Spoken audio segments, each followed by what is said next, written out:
पाचोरा तालुका सहकारी संस्था संचालित श्री गोसे हाई स्कूल पाचोरा के छात्र हैं और हमारा सब्जेक्ट है समृद्ध Bharat. HGS innovators represented a plastic and thermocol disposal plant. हमने इस बेकर में प्लास्टिक और थर्माकोल को बंद किया है और उससे जो हार्मफुल गैस निकली है वो इसमें स्टोर की।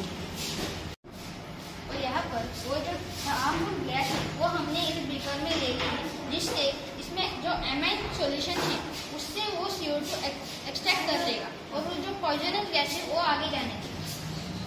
इधर से आने वाला पॉइजनस गैस हम इधर स्टोर करेंगे। ठीक है। अब जो यहाँ पर हमने जो CO2 एक्सट्रैक्ट किया था एमिने सॉल्यूशन के साथ, वो हमें फिर से CO2 एक्सहेल करना है। तो इसके लिए हमने उस सॉल्यूशन को गर्म करने के लिए रखा। वो जब गर्म होगा तो वो गर्म हो गया है और उसमें से जो एक्सट्रैक्ट गैस निकलेगी उस गैस को हम CO2 कहेंगे, क्योंकि वो जो बचा हुआ CO2 उसकी प्रोसेस उल्टी हो जाएगी और उससे वो सॉल्यूशन CO2 अपोज करेगा और उस एग्जैक्टेड CO2 से हम एक CO2 को ट्री प्लांटेशन में जान देंगे, जिससे फोटोसिंथेसिस की प्रोसेस को CO2 जो मैन करता है उसमें हम CO2 दे सकते हैं। और सेकेंड प्रोसेस में हम जो एक्स्ट्रा CO2 है वो इस बीकर में स्टोर करेंगे, जिससे कि हम फ्यूचर में ड्राई आइस फॉर्मेशन कर सकते हैं, जिससे हम थर्मोकोल को डिस्ट्रॉय कर रहे हैं और ड्राई आइस को मेक कर रहे हैं और प्लांट्स को भी ये बहुत यूजेबल है। ड्रग मॉडल, जिसकी हेल्प से हमने ओरिजिनल मॉडल क्रिएट करा है और उस मॉडल के लिए हमें इस इंफॉर्मेशन की बहुत ज़रूरत थी।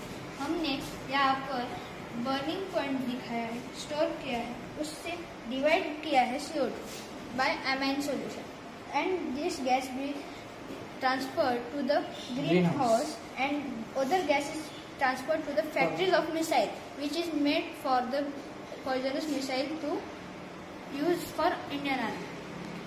यह हमने पोस्टर भी क्रिएट किया है। हमको पता है कि थर्माकोल जो एक्स्ट्रा का बचता है उसका कुछ यूज नहीं होता और प्लास्टिक का भी कुछ यूज नहीं होता। तो हमने क्या किया है, थर्माकोल और प्लास्टिक को बर्न करके उसको स्टोर करके उसका 2 पार्ट्स में कन्वर्जन किया है, जिसमें से एक पार्ट है टॉक्सिक गैस जो फैक्ट्रीज में यूज हो सकता है हार्मफुल मिसाइल बनाने के लिए, जो इंडियन आर्मी को यूजफुल रहेंगे। और CO2 जो बच सकता है वो ग्रीन हाउस को देंगे, जिससे ग्रीन हाउस में जो पेड़ होते हैं उसको फोटोसिंथेसिस में प्रोसेस करने के लिए इजी जाएगा।